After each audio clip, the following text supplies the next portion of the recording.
Met Theresa about 5 years ago when she first came to visit the jail. And I know that there was a buzz and excitement, in our facility for her presence. So how long have you been here? I started my 7th year as a sheriff now. Wow. 7 years. Wow. So Deputy Warden Sclafani is going to be taking you on the tour to where the individuals that you'll be meeting with. Oh, okay. When I was walking, I heard, "Oh, don't let him leave you yet." And I didn't know what that meant. And then I felt a young woman step forward.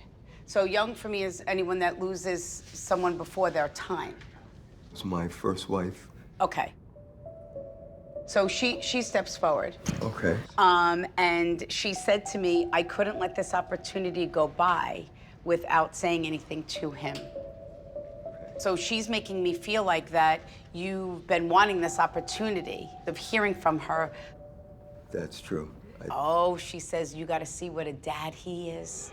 She is very proud of the man that you've become and who you are and how you continue to encourage the boys to let them know what a wonderful person she was.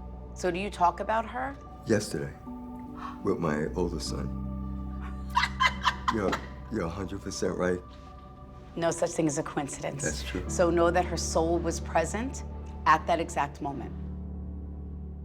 Theresa was talking about my late wife, Susan, who had passed away about 10 years ago. Susan was a wonderful, wonderful woman and a terrific mother. Really appreciated me as a husband. She was very inspirational for me because I battled cancer twice, and Sue stood by me through both of those battles, first with lymphoma and then with pancreatic cancer. She was an excellent cook, feisty Irish woman, but very funny at times. Did you move or did you redo your house? We did the house. Because I walked in and she goes, this is new. Supporting choices and decisions. Right. She's laboring my breathing. And I said to her, why did you make me feel the shortness of the breath and that you couldn't breathe? And she said, because that's how I felt when I was alive. I felt that I couldn't breathe. And you stood by me. And you did everything that you could for me. She says, and I wanted you to know that. She says, and you had so many questions when I first died, like what would have happened, what could you have done, or is she okay, is she safe and at peace with God? That's true. She committed suicide. Okay.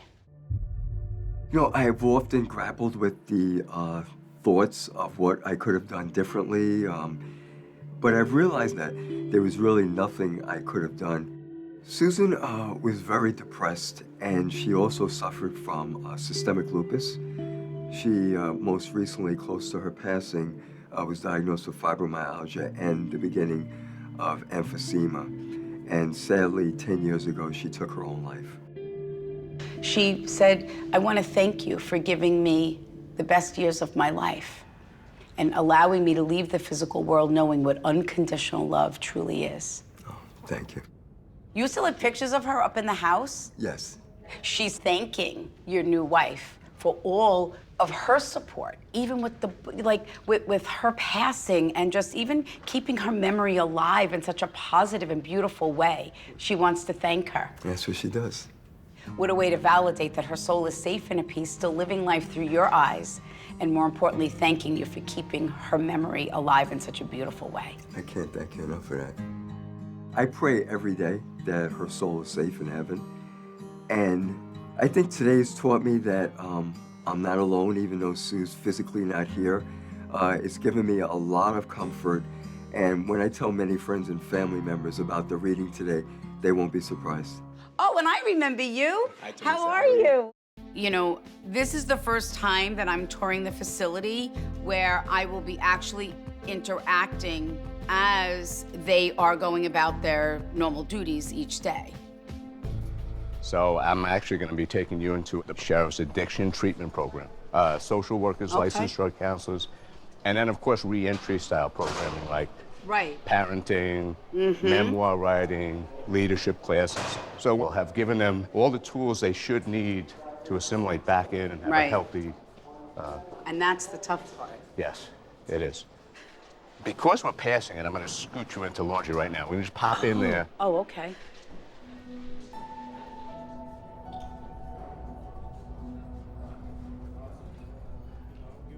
I think I just need a minute. I'm not feeling too good. Like, I feel like I have to just kind of take a second.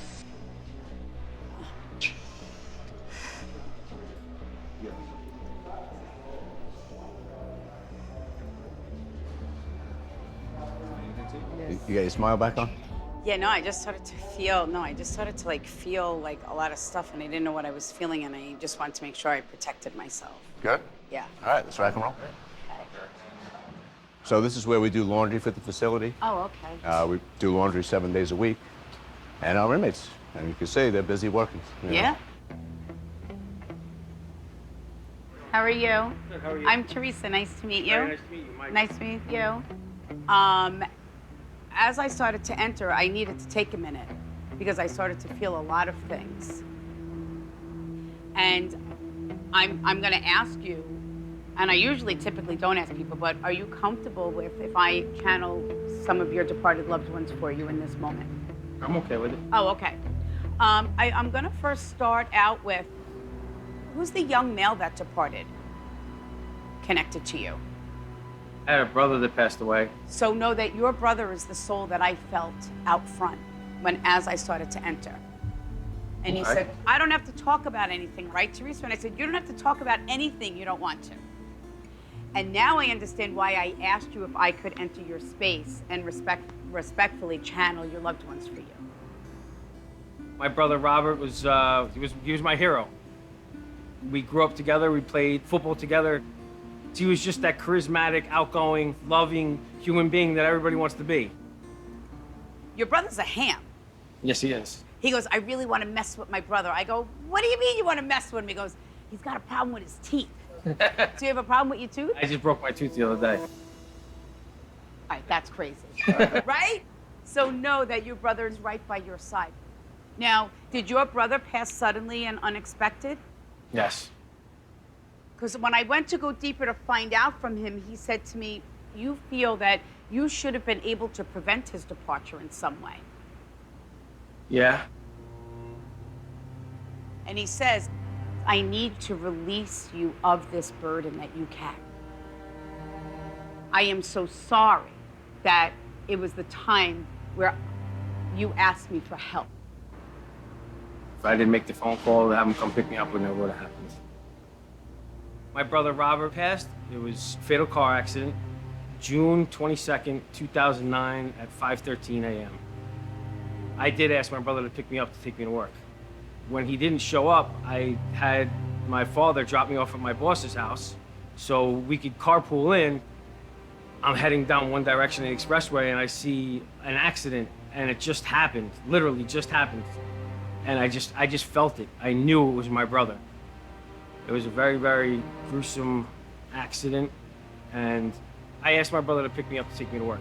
So I blame myself a lot. I always thought, was he reaching for a cell phone? Was I calling him? And speaking with Theresa, felt excellent, took a lot of blame off me. He said to me how important it is for you to hear from your brother. So it is not a coincidence that I am here today. I don't believe in coincidence. Neither do I. And he wants to thank you for saying a prayer for him every day. Every day. So know that when you say those prayers, know that your brother's soul is with you at that exact moment. After my brother passed, it just kind of fell apart. I became heavy into drugs, and it led me into committing crime to support my drug habits. And I would use my brother's accident as a scapegoat, and that's not the way I'm supposed to honor his name. That's not the way I'm supposed to be a proud brother.